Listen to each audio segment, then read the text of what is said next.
رسول المحبة يا رسول السلام يا حبيب. Hadirin yang dirahmati oleh Allah Subhanahu wa taala.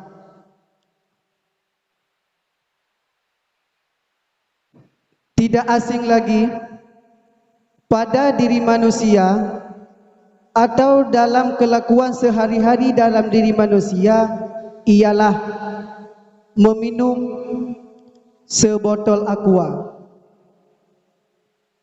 Maka dalam minuman tersebut, setelah meminumnya, tentu saja botolnya dibuang. Maka oleh karena itu, saya akan membawa satu judul yang berjudul Sebotol Aqua. Hadirin yang dirahmati oleh Allah Subhanahu wa taala, perlu kita ketahui sebotol aqua tersebut, sebotol aqua berharga dikala berisi. Maka setelah isinya habis, terus dibuang. Maka yang paling berharga di saat itu ialah air apa botolnya? Air yang paling berharga. Begitu juga manusia. Manusia berharga, mulia manusia dikala berisi. Berisi apa? Ilmu pengetahuan atau akhlak yang paling mulia. Akhlakul karimah. Karena Allah telah mengabadikan satu ayat di dalam Al-Quran, di dalam surah Al-Baqarah ayat 26 yang berbunyi, Innallaha la yastahi ayadriba matalam, Innallaha la yastahi ayadriba matalam fama fawqaha. Innallaha la yastahi ayadriba matalam ma ba'udatan fama fawqaha. Allah tiada segan membuat suatu perumpamaan berupa nyamuk atau yang lebih rendah daripada nyamuk. Maka kita ambil suatu pelajaran, mulianya manusia dikarenakan berilmu. Ulama mulia karena berilmu, aulia mulia karena berilmu, bahkan Nabi Adam mulia karena ilmu. Di dalam Al-Quran surah Al-Baqarah ayat 31 yang berbunyi, Bismillahirrahmanirrahim, wa 'allama Adam al-asma'a kullaha. Allah telah mengajari kepada Adam nama benda-benda seluruhnya. Makanya Nabi Adam mulia. Nabiullah Muhammad sallallahu alaihi wasallam di saat wahyu yang pertama diturunkan kepada Nabiullah Muhammad ialah Iqra. Makna Iqra yang sebenarnya ialah pelajaran, belajar.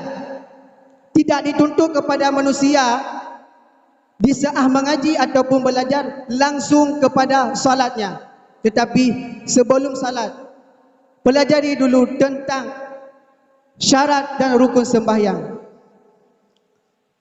Begitulah perumpamaan manusia.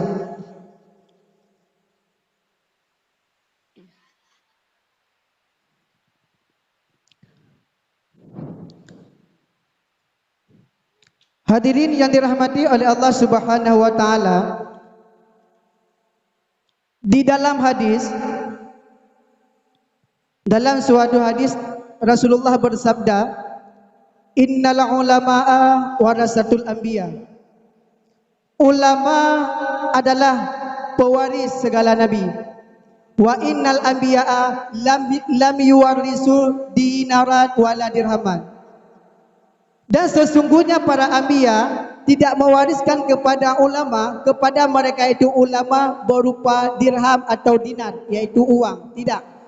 Apa juga yang para anbiya mewariskan kepada ulama, wa innal anbiya'a warasul ilma. Sesungguhnya para anbiya mewariskan kepada ulama yaitu ilmu. Maka ilmulah yang paling berharga.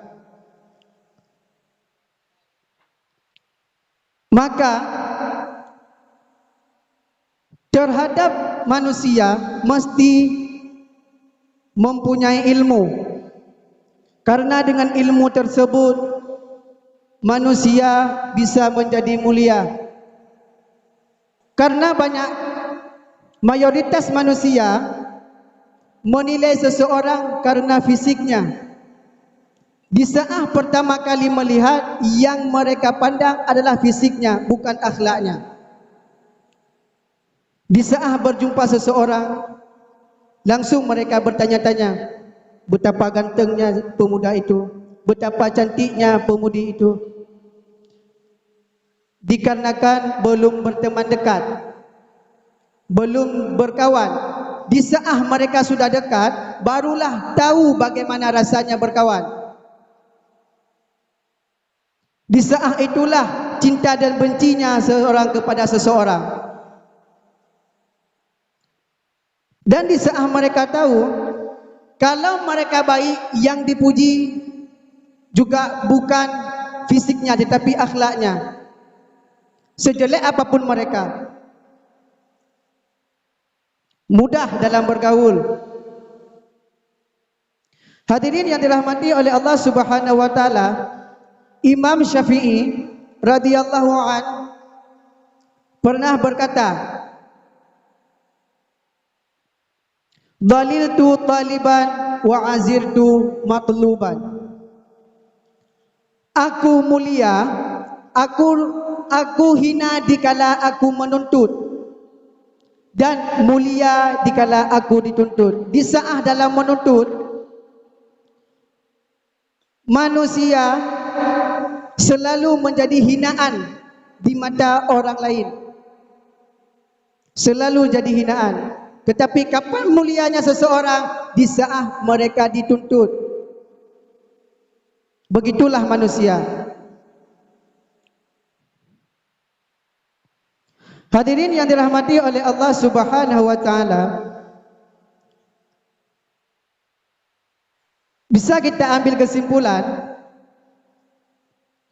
yang bahwa di saat umur kita masih panjang, masih diberi kesempatan oleh Allah Subhanahu wa taala, maka tuntutlah ilmu. Karena dengan ilmulah yang paling mulia.